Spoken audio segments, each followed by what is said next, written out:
Hello friends, എല്ലാവർക്കും എൻ്റെ ചാനലിലേക്ക് സ്വാഗതം.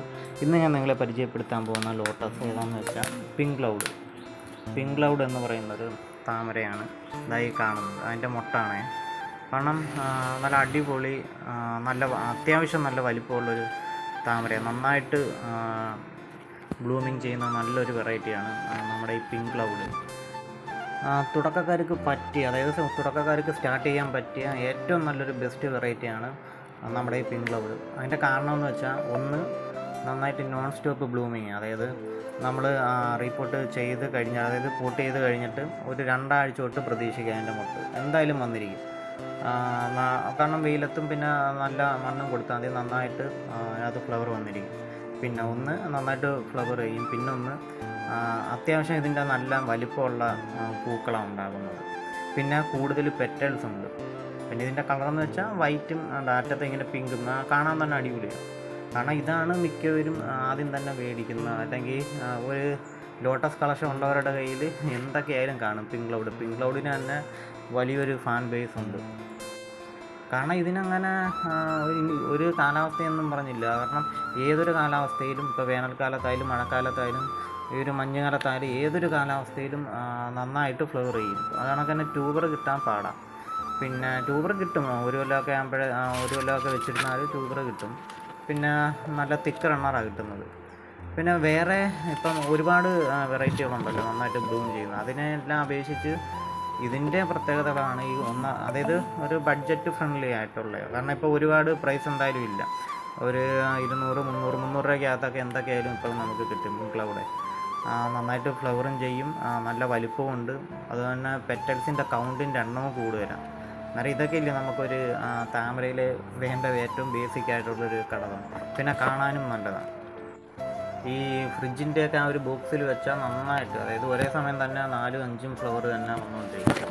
അതിൻ്റെ വളവും കൂടി കൊടുത്താൽ നല്ല രീതിയിൽ ഫ്ലവർ വരും. ഇതിപ്പോൾ എൻ്റെ അകത്ത് പിടിച്ച രണ്ടാമത്തെ പൂവാണ്. ആദ്യത്തെ ആണെങ്കിൽ കുറച്ചും കൂടി ചെറുതായിരുന്നു. പിന്നെ വന്നതാണ് ഈ കാണുന്നത്. ഇനി അടുത്ത് വരുമ്പം ഇതിനേക്കായി വലിപ്പം അതായത് ഒരു 4ാമത്തെ ഫ്ലവർ ആകുമ്പോൾ ഇതിൻ്റെ മാക്സിമം ആ ഒരു വലിപ്പം നമുക്ക് കാണാൻ പറ്റും. പിന്നെ ഇതാണ് നമ്മുടെ അഡീനിയം. ഒരു 10 ദിവസം മുമ്പ് ഇങ്ങനെ റീപോർട്ട് ചെയ്ത് വെച്ചിരുന്നു. അതിനകത്ത് മൊട്ടൊക്കെ വന്നു. നല്ല ഇതെനിക്കൊന്നൊരു ബ്ലാക്ക് ഷെയ്ഡ് ഫ്ലവറാണെന്ന് തോന്നുന്നു.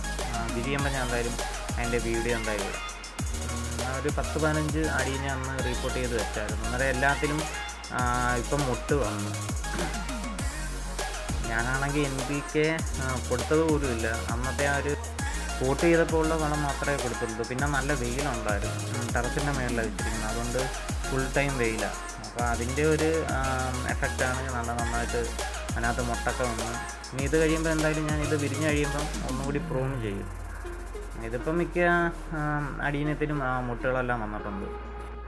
ഇനി ഇതിനകത്തെല്ലാം ഫ്ലവർ വന്നു കഴിഞ്ഞിട്ട് ശേഷം ഞാൻ ഇതിൻ്റെ ബ്രാഞ്ചെല്ലാം കട്ട് ചെയ്ത് കഴിഞ്ഞിട്ട്, അതായത് പ്രൂൺ ചെയ്ത് കഴിഞ്ഞാൽ പിന്നെ വീണ്ടും അതിൽ നിന്ന് 2 ബ്രാഞ്ചുകൾ, 2 കൂടുതൽ ബ്രാഞ്ചുകൾ വീണ്ടും പൊട്ടി മുളച്ചുണ്ടാവും. അപ്പോഴേക്കും പിന്നെ അതൊന്ന് ജസ്റ്റ് ഒന്ന് വളർന്ന് വരുമ്പോഴേക്കും പിന്നെ നമ്മുടെ ജൂൺ മാസം സമയമാണ്. അതായത് ഞാൻ ജൂണിന് മുമ്പ് ഈ മെയ് മാസത്തിൽ എങ്ങനെയൊക്കെയായാലും ഞാൻ ഇത് പ്രൂൺ ചെയ്ത് കഴിഞ്ഞ് പിന്നെ അതിൻ്റെ ഒരു ഗ്രോത്ത് അങ്ങോട്ട് നന്നായിട്ടൊന്ന് ഗ്രോത്ത് അതിന് വരുമ്പോഴേ പിന്നീട് മഴക്കാലം വരുന്നു.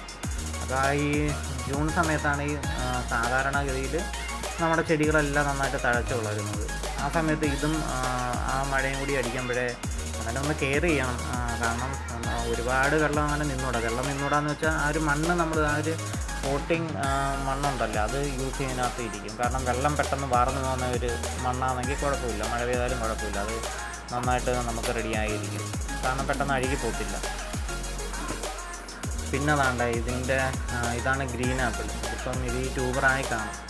ഞാൻ എന്തായാലും ഇന്ന് ഇത് ഒന്ന് എടുത്ത് നോക്കും ട്യൂബറായിട്ടുണ്ടോയെന്ന്. ഉണ്ടെങ്കിൽ ഞാൻ സെയിൽ പോസ്റ്റ് ഇടും, അന്നേരം ഞാൻ അത് അറിയിക്കാം. എന്തായാലും വീഡിയോ ചെയ്യുന്നതായിരിക്കും. ഇന്നോ നാളെ ഞാൻ സെയിൽ പോസ്റ്റ് എന്തായാലും ഇടും. ഇപ്പം ഗ്രീൻ ആപ്പിളും എടുക്കാൻ പോയാൽ അതാണ് തന്നെ കാവേരിയിൽ നന്നായിട്ട് ട്യൂബർ ഉണ്ടാവും. ഗ്രീൻ ആപ്പിളിൻ്റെ കാര്യം സംശയം. പക്ഷേ കാവേരിയിൽ ഇതിനകത്ത് നന്നായിട്ട് ട്യൂബർ കിട്ടും എന്തൊക്കെയായാലും. ഇതിപ്പോൾ 6 മാസമായി ഞാൻ വെച്ചിട്ട്. എന്തായാലും ഒന്നേ ഗ്രീൻ ആപ്പിൻ്റെ രണ്ടിൻ്റെയും കിട്ടിയാൽ ഞാൻ-- സെയിൽ പോസ്റ്റ് എന്തായാലും ചെയ്യും. അതിൻ്റെ ഒരു വീഡിയോ എന്തായാലും ചെയ്യുന്നു നാളെയോ. ഇന്നത്തെ വീഡിയോ എന്തായാലും നിങ്ങൾക്ക് ഇഷ്ടപ്പെട്ടു എന്ന് വിചാരിക്കുന്നു. ഇനി എന്തായാലും അടുത്ത വീഡിയോയിൽ കാണാം. പിന്നെ ചാനൽ സബ്സ്ക്രൈബ് ചെയ്യാത്തവർ സബ്സ്ക്രൈബ് ചെയ്യണം, കമൻറ്റ് ചെയ്യണം, പിന്നെ വീഡിയോ ലൈക്ക് ചെയ്യണം. Okay, thank you.